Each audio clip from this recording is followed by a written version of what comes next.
Das Meer verzeiht keine Fehler, aber noch weniger duldet es Überheblichkeit. Sergeitsch wusste das besser als das Vaterunser.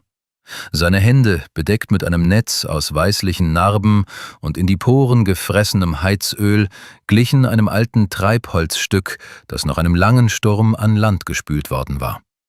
40 Jahre lang war er in diese Gewässer hinausgefahren. 40 Jahre lang hatte er einen Dialog mit dem Abgrund geführt, der seine Familie ernährte, ihn aber jederzeit als Bezahlung selbst zu sich nehmen konnte. An jenem Morgen tat das japanische Meer so, als sei es ein schlafendes Kätzchen. Das Wasser war so spiegelglatt, dass der Horizont verschwamm. Es schien, als würde der alte Kutter Smäli, der Mutige, in einer unendlichen Bläue schweben, in der Himmel und Ozean zu einer Einheit verschmolzen waren. Es war jene trügerische, klingende Stille, die alte Seeleute gleichzeitig lieben und hassen. Sergeitsch blinzelte gegen die grelle Sonne an, rückte seine verblichene Schirmmütze zurecht und warf einen Blick auf das alte Echolot, dessen Bildschirm von feinen Kratzern übersät war. Fisch war da, aber er stand tief, fast am Grund, in den kalten Strömungen, die nur die Erfahrenen zu finden wussten. Er hatte sich etwa 5 Meilen von der Küste entfernt, eine vertraute Distanz, fast schon sein Wohnzimmer. Der alte Diesel, ein treues, aber launisches Biest, klopfte rhythmisch seinen Takt. Tok, tok, tok, tok. Dieser Klang war der Herzschlag des Bootes, die Garantie für das Überleben in der Einsamkeit der Wellen. Sergeitsch zündete sich eine Zigarette an. Der Rauch kräuselte sich in der stehenden Luft. Er dachte an die Zeit, als der Hafen noch voller Leben war, als die Kutter in Kolonnen ausliefen und das Geschrei der Möwen die Motoren übertönte. Jetzt war er oft allein. Die Jungen waren in die Städte gezogen, angelockt vom glitzernden Licht der Einkaufszentren und der Sicherheit von Bürojobs. Er aber konnte nicht anders. Das Salz war in sein Blut übergegangen. Und plötzlich geriet der Rhythmus ins Stocken. Der Motor schien sich zu verschlucken, gab eine Serie mühsamer, knirschender Geräusche von sich, spuckte eine dichte Wolke aus schwarzem, beißendem Qualm aus und verstummte. Die Stille, die daraufhin eintrat, war ohrenbetäubend. Es war nicht die Stille des Friedens, es war die Stille eines Vakuums. Man hörte nur noch, wie das Wasser träge gegen die hölzernen Bordwände klatschte. »Na, du alter Teufel«, brummte Sergeitsch und wischte sich die Hände an einem öligen Lappen ab. »Wieder die Einspritzdüsen? Oder hat die Kraftstoffpumpe endgültig den Geist aufgegeben?« Er hatte keine Angst. Angst ist eine Emotion für Anfänger, und Sergeitsch war ein Profi. Er holte gelassen den Werkzeugkasten hervor, fluchte gewohnheitsmäßig leise vor sich hin und beugte sich über den Motorschacht. In seinem Kopf entstand bereits der Reparaturplan. Durchpusten, festziehen, neu starten. Eine Sache von 20 Minuten. Er kannte jede Schraube, jedes Leck in den Leitungen. Die Smäli war wie ein Teil seines eigenen Körpers. Er kam nicht einmal dazu, den Schraubenschlüssel anzusetzen. Der Schlag war von monströser Gewalt. Es fühlte sich an, als wäre die Smäli bei voller Fahrt auf ein Unterwasserriff aufgelaufen, obwohl Sergeitsch wusste, dass die Tiefe hier so groß war, dass man einen Wolkenkratzer darin versenken könnte. Der Fischer wurde hart auf das Deck geschleudert. Das Werkzeug flog mit lautem Scheppern in alle Richtungen. Der schwere Engländer klingelte hell auf und verschwand über Bord in den Schlund des Meeres. Der hölzerne Rumpf des Kutters ächzte kläglich, wie ein Lebewesen, dem man die Rippen bricht. Sergeitsch rollte sich stöhnend auf den Bauch und krallte sich am Schanzkleid fest, um aufzustehen. In seinem Kopf dröhnte es, und vor seinen Augen tanzten schwarze Punkte. »Was zum Teufel«, krächzte er und spuckte salzigen Speichel aus. Er blickte über das Heck und spürte, wie eine eisige Kälte, die nichts mit der Wassertemperatur zu tun hatte, seine Eingeweide zusammenschnürte. Aus der schwarzen, undurchdringlichen Tiefe stieg eine Rückenflosse empor, die die Wasseroberfläche wie ein glühendes Messer durch Butter schnitt. Sie war riesig, fast 2 Meter hoch, pechschwarz und glänzend. Dahinter erschien ein glatter, kraftvoller Rücken mit dem charakteristischen grau-weißen Sattelfleck hinter der Finne. Ein Orca. Orcinus orca. In den Seefahrtsschulen nennt man sie Schwertwale oder Killerwale, und das nicht ohne Grund. Sergejtsch hatte Orcas schon früher gesehen, aber immer nur aus der Ferne. Meistens zogen sie als Transitgruppe vorbei, spielten in den Wellen und schenkten den winzigen Booten der Menschen keine Beachtung. Aber dieser hier war allein. Und er war gigantisch. 6 Tonnen einer perfekten, evolutionär perfektionierten Tötungsmaschine. »Verschwinde«, flüsterte Sergejtsch und merkte, wie seine Knie zitterten. »Zieh deines Weges, du Bestie.« Doch das Tier ging nicht weg. Der Jäger wendete und beschrieb einen weiten Bogen, während das Wasser unter der Wucht seiner Schwanzflosse brodelte. Der Orca nahm Fahrt auf. Sergejtsch klammerte sich an die Reling und erwartete den Aufprall, der seinen alten Kahn in Splitter verwandeln würde. Der Orca rammte mit seiner stumpfen Schnauze direkt den Spiegel des Bootes. Der Schlag war dumpf, schwer und erschütterte jede Planke, jeden Nagel. Der Kutter tauchte mit dem Bug tief ein und schöpfte eine beträchtliche Menge Wasser. »Du kriegst mich nicht!« »Nicht lebendig«, brüllte Sergejtsch, während er einen Bootshaken packte und ihn wie einen Speer schwang. Er fühlte sich wie Captain Ahab, gefangen in einem Albtraum, den er nicht bestellt hatte. Der Orca tauchte direkt am Heck auf. Sergejtsch sah sein Auge, klein, dunkel und unerwartet intelligent inmitten des riesigen schwarz-weißen Körpers. In diesem Blick lag nicht die stumpfe Raserei eines Hais. Da war etwas anderes, etwas Kaltes, Berechnendes und fast schon Menschliches. Er versuchte nicht, das Boot zum Kentern zu bringen. Er drückte seinen Kopf gegen den verstärkten Teil des Hecks, direkt neben den Propeller des toten Motors. Das Wasser um ihn herum kochte zu weißem Schaum auf. Die mächtigen Rückenmuskeln spannten sich an, die Schwanzflosse arbeitete mit einer unglaublichen Amplitude. Der Kutter erzitterte und schob sich vorwärts. Zuerst langsam, dann immer schneller. Der Orca schob ihn an. Sergejtsch erstarrte mit erhobenem Bootshaken. »Wohin?« »Wohin schleppst du mich?« stieß er hervor. Er warf einen Blick auf den Kompass. Südost, direkt auf den offenen Ozean hinaus. Weg von der Küste, weg von den Menschen, weg von jeder Hoffnung auf Rettung durch andere Fischer. »Sie zieht mich in die Tiefe.« Der Gedanke brannte sich in sein Gehirn ein.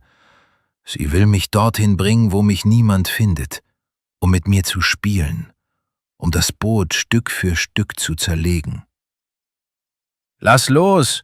Verschwinde!« schrie der alte Mann und stach mit der Spitze des Hakens in den schlüpfrigen Körper. »Dass dich der Teufel holt!« Es war sinnlos. Er hätte genauso gut versuchen können, einen Güterzug mit einem Zahnstocher aufzuhalten. Der Orca arbeitete mit einer beängstigenden Methodik. Gleichmäßige Stöße, ein gewaltiges Atmen. Pff. Wenn das Blasloch über die Wasseroberfläche stieg und die Gischt flog dem wahnsinnig gewordenen Fischer mitten ins Gesicht. Minuten wurden zu Stunden. Die Küste verwandelte sich in einen dünnen Streifen und löste sich schließlich ganz im Dunst auf. Jetzt gab es nur noch Wasser. Endloses, gleichgültiges Wasser. Sergejtsch war am Ende seiner Kräfte. Der Bootshaken entglitt seinen erschlafften Händen. Er sank auf das Deck und lehnte seinen Rücken gegen das kleine Steuerhaus. Sein Herz hämmerte irgendwo im Hals, aber das Adrenalin war verbrannt und hatte nur eine gähnende Leere und schwarze Melancholie hinterlassen. Er holte eine zerknitterte Packung Zigaretten hervor. Seine Hände zitterten so stark, dass er 2 Streichhölzer abbrach, bevor er es schaffte, sich eine anzuzünden. Der bittere Rauch füllte seine Lungen und brachte eine geisterhafte Beruhigung. So endet es also, dachte er und starrte auf die schäumende Spur hinter dem Heck. 40 Jahre auf See, und ich sterbe als Köder. Nicht einmal ein Grab wird es geben. Er erinnerte sich an seine Frau Maria, die vor 5 Jahren verstorben war. Er sah ihr Gesicht vor sich, wie sie am Kai stand und wartete, immer besorgt, wenn der Nebel aufzog. Er dachte an seine Tochter Lenka, die schon lange in der Stadt lebte und ihn jedes Mal anflehte: »Papa, hör doch auf, es ist gefährlich, verkauf das Boot.« Sie hatte recht gehabt. Oh, wie recht sie hatte. Er hatte den Stolz des alten Seebären über die Vernunft gestellt. Der Orca setzte seine Arbeit fort. Er schob den Kutter nun schon seit über einer Stunde. Warum? Warum verbrauchte er so viel Energie? Warum hatte er ihn nicht sofort versenkt? Vielleicht schleppte er ihn zu seinem Rudel, zu den Kälbern, um ihnen das Jagen beizubringen. Bei diesen Gedanken stellten sich die Haare in seinem Nacken auf, trotz der brennenden Sonne. Die Sonne. Sergej hob den Blick. Die Sonne schien immer noch hell, aber etwas in der Atmosphäre hatte sich verändert. Das Atmen fiel schwerer. Sank der Luftdruck? Oder war es nur die Angst, die ihm die Brust zuschnürte? Das Licht hatte eine seltsame gelbliche Färbung angenommen, als würde man durch ein altes Glas schauen. Plötzlich, genauso abrupt wie sie begonnen hatte, hörte die Jagd auf. Ein letzter, gewaltiger Stoß, und das Boot glitt aus der Trägheit heraus noch einige Meter über das Wasser. Das Rauschen des Wassers verstummte. Der Orca tauchte neben der Bordwand auf. Jetzt lag er einfach nur im Wasser und atmete schwer. Eine Fontäne aus dem Blasloch schoss in die Luft und erzeugte für eine Sekunde einen winzigen Regenbogen im Sonnenlicht. Das Tier drehte sich auf die Seite und Sergej sah erneut dieses Auge. Bildete er es sich nur ein, oder lag in diesem Blick nun eine tiefe Erschöpfung? »Was? Ist es vorbei?« krächzte der Fischer, ohne sich zu rühren. »Hast du genug gespielt?« Der Orca hob langsam und majestätisch die Schwanzflosse über das Wasser und glitt, ohne ein einziges Plätschern zu verursachen, in die Tiefe. Der schwarze Schatten löste sich im Blau auf und ließ Sergej allein zurück, 10 Meilen entfernt von der Stelle, an der sein Motor versagt hatte. Die Stille kehrte zurück. Aber jetzt war sie anders. Sie war unheilvoll. Sergej erhob sich auf wackligen Beinen. Er war am Leben. Das Boot war intakt. Er war, wer weiß wo, aber er atmete. »Weg!« Er lachte nervös auf. »Völliger Wahnsinn!« Er drehte sich um zurückzublicken, in Richtung der Küste, von der ihn der Meeresgigant so grob und beharrlich weggezerrt hatte. Doch das Lachen blieb ihm in der Kehle stecken und verwandelte sich in ein heiseres Röcheln. Dort, wo er noch vor einer Stunde gewesen war, existierte die Welt nicht mehr. Der Horizont war verschwunden. Der Himmel, der über Sergejs Kopf immer noch klar war, war dort hinten, 5 Meilen hinter ihm, in das Meer gestürzt. Es war eine Wand. Eine schwarz-violette, quellende Wand aus Finsternis, durchzogen von zackigen Blitzen. Das Wasser darunter war weiß vor Schaum. Ein seltenes, furchtbares Phänomen. Ein plötzlicher, lokaler Sturm von unglaublicher Zerstörungskraft, der sich in wenigen Minuten bildet. Er fällt wie ein Hammer vom Himmel, zerschmettert Schiffe, bricht Masten und lässt Kutter wie Kinderspielzeug kentern. Er warnt nicht vorab. Das Barometer fällt erst, wenn es bereits zu spät ist. Sergej sah zu, wie in der Ferne, genau in dem Planquadrat, in dem seine Smelly liegen geblieben war, die Hölle tobte. Ein Wirbel riss Tonnen von Wasser in die Luft und vermischte sie mit den Wolken. Wäre er dort geblieben, Hätte er versucht, den Motor zu reparieren, von seinem Kutter wäre nicht einmal ein Splitter übrig geblieben. Er wäre in Sekunden auf den Grund gesunken, zerquetscht vom monströsen Druck aus Luft und Wasser. Die Überlebenschancen in diesem Fleischwolf wären für seine alte Nussschale gleich 0 gewesen. Absolut 0. Kalter Schweiß brach aus all seinen Poren. Er wandte den Blick auf das ruhige Wasser um sein Boot. Hier, 10 Meilen vom Epizentrum entfernt, gab es nur eine leichte Brise und eine schwache Dünung, die fernen Ausläufer des Zorns. Das Bild fügte sich in seinem Kopf zusammen, hell und schmerzhaft klar. Das Tier, das die Menschen Killer nennen, hatte 1 Stunde seines Lebens geopfert, eine kolossale Menge Energie verbrannt und sich selbst in Gefahr gebracht, um eine schwere, unhandliche Last zu schieben. Nicht wegen Nahrung, nicht zum Vergnügen, sondern um eines Lebens willen, um das Leben eines fremden, unverständlichen Wesens zu retten. Sergic sank direkt auf das schmutzige Deck auf die Knie. Er starrte auf seine Hände, die gerade noch den Bootshaken umklammert hatten, um seinen Retter zu verletzen. Scham, brennend und unerträglich, vermischte sich mit grenzenloser Dankbarkeit. »Verzeih mir«, flüsterte er in die Leere. »Verzeih mir, du Schöne.« Seine Schultern begannen zu beben. Aus den Augen, die nicht einmal bei der Beerdigung seiner Frau geweint hatten, flossen Tränen und zogen helle Spuren auf seinem verwitterten, schmutzigen Gesicht. Der alte Fischer weinte, während er auf den tobenden Horizont blickte. Und zum ersten Mal seit 40 Jahren fühlte er sich nicht als Herr des Meeres, sondern als ein kleines, dämliches Kind, das von einer strengen Mutter im richtigen Moment eine Ohrfeige bekommen und vom Rand des Abgrunds weggezerrt worden war. Der Sturm legte sich so schnell, wie er begonnen hatte, und hinterließ nur zerfetzte Wolken und ein sich beruhigendes Meer. Sergic saß noch lange auf dem Deck, bevor er aufstand. Er wusste, dass der Motor anspringen würde. Er wusste es jetzt ganz sicher. Das Meer hatte ihn noch nicht zu sich gerufen. Er holte die zerknitterte Packung Zigaretten aus der Tasche, hielt kurz inne und warf sie dann über Bord. Dann kramte er in seiner Proviantkiste, fand eine Dose gezuckerte Kondensmilch, seine Notreserve, stach mit dem Messer 2 Löcher hinein und goss den dicken, süßen Strahl ins Wasser. Eine Opfergabe.